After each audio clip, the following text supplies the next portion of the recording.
Right, let's move from Dansuman, and the Accra Technical University is celebrating its second edition of the Library Week. This year's theme, Connect, Discover and Thrive, enhancing faculty and students' experiences for lifelong learning, highlight the university's commitment to fostering a culture of lifelong learning and academic excellence. Joining me this evening for a brief conversation is Lauren Opokulabi. She is the Assistant Librarian at the Accra Technical University. Lauren, a very good evening to you. Good evening. Kindly speak a bit louder because I would need your voice. All right, good evening. I know last year I had the team here in the studio for this same event. This year, what is different and what are we expecting? Okay, this year is our second edition, and then the theme is different from last year's theme. As you said earlier on, our theme for this year's celebration is Connect, Discover and Thrive, enhancing faculty and student experiences for lifelong learning. So this time the focus is on students. So for instance, tomorrow the library is moving out to the forecourt of the university's auditorium to let students come and interact with their faculty representatives in the library. And these faculty representatives is something new we have come out with, so that every library staff represents a faculty. So we serve as liaisons between the faculties and the library. But looking at this time where I am busy on my phone than going to the library to look for hard copy books, and we have people who are now, or youth that are now well versed in online books than the traditional book and reading system we know. Yes, I understand that it's a drive or an agenda government and other individuals are pushing for the youth or institutions, educational institutions, to cling onto the everyday reading habit. But how difficult or easy do you think that will be to try to sway the attention from our phones and we getting all these electronic books to take part in such an event? Okay, so the library is moving with technology. Currently, the library work is not limited to the four walls of the library. That is why, for instance, tomorrow we are moving out to meet our users outside the library.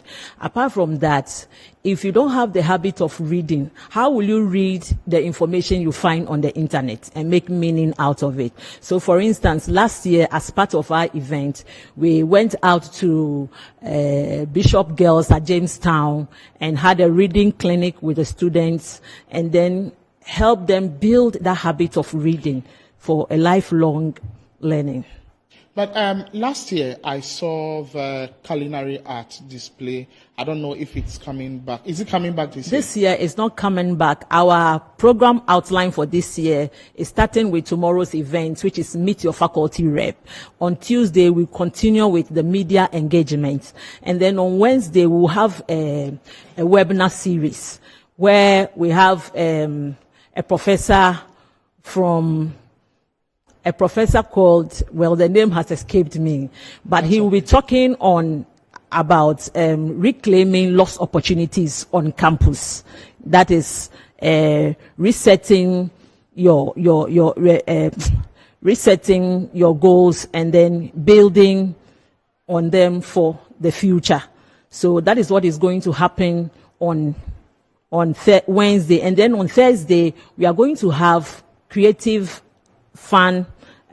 arts fun day, where students will be allowed to come and display their creative skills. And that is going to be in the form of a competition where the best acts will be rewarded. Right, because I don't know, even though I am excited that we are getting hooked onto the library system to enhance learning, or the book system to enhance learning, I am sad this year because I don't get to experience the culinary table. That is my favorite. Anyone who knows me knows that is my favorite table. So maybe when I'm coming, I would have to bring my own culinary table from the house. But who and who are invited? Don't worry, because there will be refreshments. If you show up, you have refreshments. I trust you. Come again with your second question. Who and who are invited? We are inviting some of our sister universities, and then all students, because we are focusing on students, we are hoping that all students in the university will partake in this year's event to get the best out of it. So just like last year, it's free. Yes, it's free. It's free for everybody. Yes. And we have item 13 assured. Yes. Because me, that is my. Don't worry. You'll be sorted. Awesome. So, Lauren, before you take leave of us, any other thing you would want to add up? Okay, so our final day's event is the Deba, and that is where there will be refreshments. And even on the first day too, there's refreshments as well. And then on Friday, on the Deba day, we are going to have students interact with faculty members or even supervisors of their project work to trash out any difficulties students are facing, just to equip them with the skills of research, even beyond the shores of the university. Right. So this is an opportunity for students to, even though they are easing themselves, they are blocking or filling the gaps in academia. That if I get it right. Yes, that is it. So we are not like sitting straight in the classroom learning. This is an easy way of learning. Not at all. So the library is set out to provide a dynamic learning environment to bring every potential in the students, right, so that they make the best and succeed in their life. Right. Thank you so much, Lauren Opoku. Thank you for having me. I'm sure every student from tertiary level, even if you are an SHS leaver and you would want to experience it, you can just swing by the Accra Technical University to have a taste. It's a week-long program, so you will be sorted.